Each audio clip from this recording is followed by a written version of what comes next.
Hi, I'm Kimberly, Dr. Schauland, and today I want to walk you through how to insert your vitamin E ointment before bedtime. So with a nice cleaned eyelid, we're going to use our nice clean finger, and we're going to grab our vitamin A tube.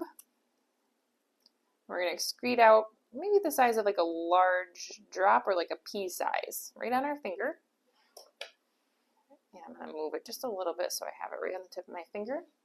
And then I'm going to have, we'll look up and away from where our finger is going. So we're trying to get it in the corner of our eye. So in this, I'm going to look up and away, and I'm going to take my finger and just squeeze it right in the corner. And then I'm going to blink it in. So I'm going to just blink a few times, look around, look to that corner, roll the eye a bit. And like I tell all my patients, you know you have enough in there when it becomes blurry. So I'm feeling it getting in there. Good to go.